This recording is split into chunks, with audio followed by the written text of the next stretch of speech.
ओम नमो भगवते वासुदेवाय। श्रीमद्भागवत महापुराण एकादश स्कंद 9वां अध्याय। अवधूतोपखान करूर से लेकर भृंगी तक 7 गुरुओं की कथा।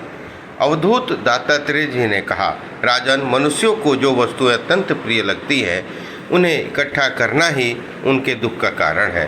जो बुद्धिमान पुरुष यह समझकर अचिंतन भाव से में रहता है, शरीर की तो बात ही अलग है, मन को भी किसी वस्तु के संग्रह में नहीं करता, उसे अनंत सुखपूर्वक परमात्मा की प्राप्ति होती है। एक क्रूर पक्षी अपने चोंच में मांस का टुकड़ा लिए हुए था।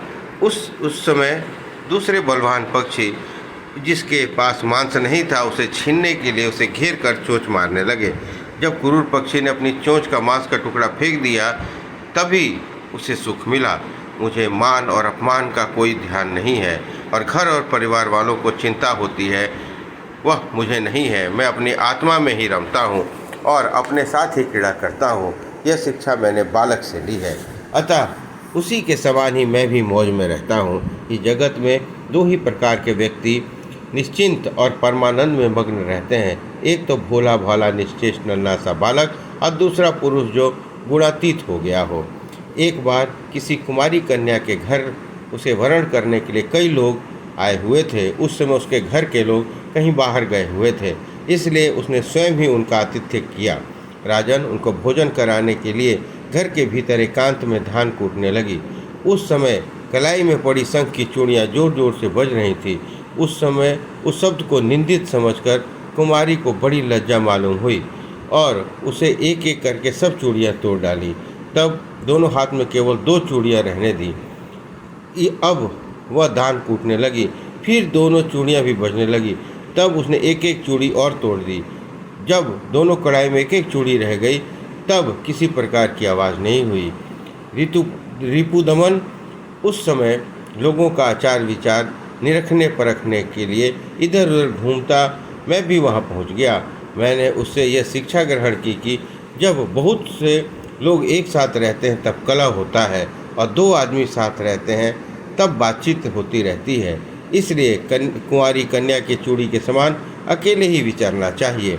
राजन, मैंने बाण चलाने वाले से यह सीखा कि आसन और श्वास को जीतकर वैराग्य और आभास के द्वारा अपने मन को वश में कर लें तो फिर बड़ी सावधानी के साथ उसे एक लक्ष्य में लगा दें।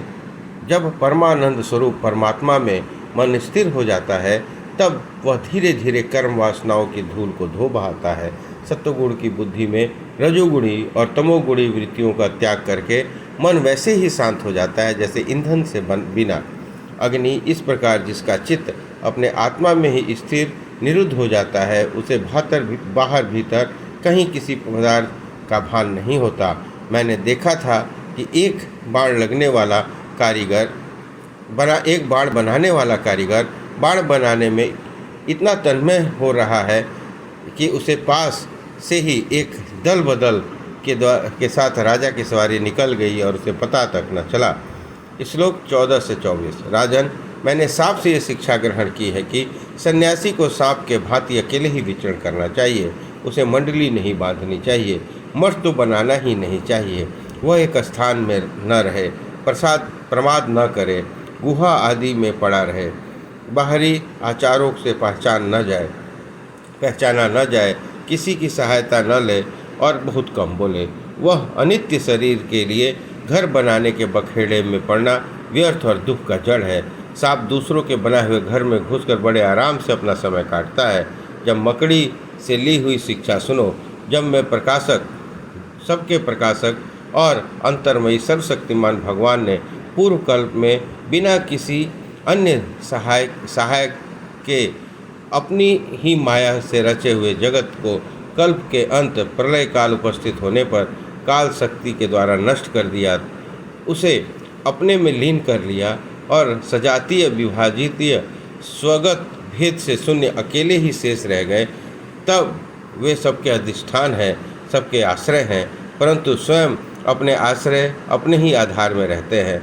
उनका कोई दूसरा आधार नहीं है। वह प्रकृति और पुरुष दोनों के नियामक कारणात्मक जगत के आदिकारक परमात्मा अपनी शक्ति काल के प्रभाव से सत्वरज आदि समझ शक्तियों को साम्य अवस्था में पहुंचा देते हैं और स्वयं ही केवल रूप से एक और अद्वितीय रूप से विराजमान रहते हैं। वे केवल अनुभव स्वरूप और अनघ घन मात्र हैं। किसी भी प्रकार की उपाधि का उससे संबंध नहीं है। वे ही प्रभु केवल अपनी शक्ति काल के द्वारा अपनी त्रिगुणमयी माया से क्षुब्ध करते हैं और उसके पहले क्रिया शक्ति प्रधान सूत्र की रचना करते हैं। यह सूत्र रूप महातत्व ही दोनों गुणों की पहली अभिव्यक्ति है। इसी प्रकार वही सब प्रकार के सृष्टि मूल का कारण है। उसी में यह सारा विश्व सूत्र में ताने बाने की तरह ओतप्रोत है और इसी कारण जीव को जन्म मृत्यु के चक्कर में पड़ना पड़ता है। जैसे मकड़ी अपने हृदय से मुख का जाला फैलाती है, उसी में विहार करती है और फिर उसे निगल जाती है, वैसे ही परमेश्वर भी इस जगत में अपने से ही उत्पन्न करते हैं, फिर जीव रूप में विहार करते हैं, फिर उसे में लीन कर देते हैं। राजन, मैंने भृंगी भिलनी कीड़े से यह शिक्षा ली है कि यदि प्राणी प्रेम स्नेह से, द्वेष से अथवा भय से भी जानबूझकर एकाग्र रूप से अपना मन किसी में लगा दे तो उसे उसी वस्तु का स्वरूप प्राप्त हो जाता है। राजन, जैसे भृंगी एक कीड़े को लेकर दीवार पर अपने रहने की जगह बंद कर देता है और वह कीड़ा भय से उसी का चिंतन करते हुए उसमें अपना शरीर त्याग किए बिना ही उसी में तद्रुप हो जाता है। राजन, इसी प्रकार मैंने इतनी गुफाओं में शिक्षाएं ग्रहण की हैं, मैंने इतने गुरुओं की शिक्षाएं ग्रहण की हैं। अब मैंने अपने शरीर से जो कुछ सीखा है वो तुम्हें बताता हूँ, सावधान होकर सुनो।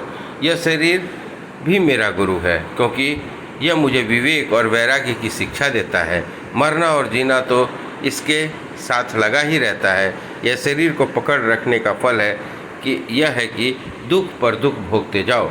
यद्यपि इस शरीर से तत्व विचार करने की सहायता मिलती है, तथापि मैं इसे अपना कभी नहीं समझता। सर्वथा ही निश्चय रखता हूँ कि एक दिन इसे सियार कुत्ते खा जाएंगे, इसलिए मैं इससे असंग होकर विचरता हूँ। जीव जिस शरीर का प्रिय करने के लिए ही अनेकों प्रकार की कामनाएं और कर्म करता है, अथवा स्त्री पुरुष धन दौलत हाथी घोड़े नौकर चाकर घर द्वार भाई बंधुओं का विस्तार करते हुए उसके पालन पोषण में लगा रहता है, बड़ी बड़ी कठिनाइयां सहकर धन संचय करता है, आयुष्य पूरी होने पर वही शरीर स्वयं तो नष्ट हो जाता है, अवृक्ष के समान दूसरे शरीर के लिए बीज बोकर उसके लिए भी दुख की व्यवस्था कर जाता है। जैसे बहुत से सौतें अपने एक पति की अपनी अपनी ओर खींचती हैं, वैसे जीव एक और स्वादिष्ट पदार्थों की ओर खींचती है तो प्यास दूसरी ओर जल की, जितेंद्री एक और स्त्री संभोग की ओर ले जाती है तो त्वचा पेट कान दूसरी ओर कोमल स्पर्श भोजन मधुर शब्द की ओर खींचते हैं, नाक वहीं सुंदर सुगंध सूंघने के लिए जाना चाहती है तो चंदन नैत कहीं दूसरी ओर रूप देखने के लिए। इस प्रकार कामेंद्रिय और ज्ञानेंद्रियां दोनों ही हमें सताती रहती हैं। वैसे तो भगवान ने अपनी अचित्य शक्ति माया से वृक्ष सूर्यसृप पशु पक्षी डांस मछली आदि अनेकों प्रकार की योनियां रची, परंतु उनसे उन्हें संतोष न हुआ। तब उन्होंने मनुष्य के शरीर की सृष्टि की। यह ऐसी बुद्धि से युक्त है जो ब्रह्म का साक्षात्कार कर सकती है। इसकी रचना करके वे बहुत आनंदित हुए। यद्यपि यह शरीर मनुष्य शरीर तो अनित्य ही मृत्यु सदा इसके पीछे लगी रहती है, इससे परम पुरुषार्थ की प्राप्ति हो सकती है। इसलिए अनेक जन्मों के बाद यह अत्यंत दुर्लभ मनुष्य शरीर पाकर बुद्धिमान पुरुष को चाहिए कि शीघ्र से शीघ्र मृत्यु के पहले ही मोक्ष प्राप्ति का प्रयत्न कर ले। इस जीवन का मुख्य उद्देश्य मोक्ष ही है। विषय भोग तो सभी प्राणियों से प्राप्त हो सकते हैं, इसलिए उनके संग्रह में यह मूल्य जीवन नहीं खोना चाहिए। राजन, यही सोच विचार कर मुझे जगत से वैराग्य हो गया है। मेरे हृदय में ज्ञान विज्ञान की ज्योति जगमगाती रहती है। न तो कहीं मेरी आसक्ति है और न ही कहीं अहंकार ही। अब मैं स्वच्छंद रूप से इस पृथ्वी पर विचरण करता रहता हूँ। राजन, अकेले गुरु से ही यथेष्ट और सुदृढ़ बोध नहीं होता, इसके लिए अपनी बुद्धि से भी बहुत सोचने समझने की आवश्यकता है। देखो, ऋषियों ने एक ही अद्वितीय ब्रह्म का अनेकों प्रकार से गान किया है। यदि तुम स्वयं विचार कर निर्णय न करोगे तो ब्रह्मा के वास्तविक स्वरूप को कैसे जान सकोगे। भगवान श्री कृष्ण ने कहा, प्यारे उद्धव, गंभीर बुद्धि अवधेय दत्तात्रेय ने राजा यदु को इस प्रकार उपदेश दिया। यदु ने उनकी पूजा वंदना की। दत्तात्रेय जी भी उनसे अनुमति लेकर बड़ी प्रसन्नता से इच्छा अनुसार पधार गए। हमारे पूर्वजों के भी पूर्वज राजा यदु अवधूत दत्तात्रेय की बात सुनकर समस्त आसक्तियों से छुटकारा पा गए और समदर्शी हो गए। इसी प्रकार तुम्हें भी समस्त आसक्तियों का परित्याग करके समदर्शी हो जाना चाहिए। इस प्रकार एकादश स्कंद 9वां अध्याय संपन्न हुआ। बोलिए कृष्ण भगवान की जय।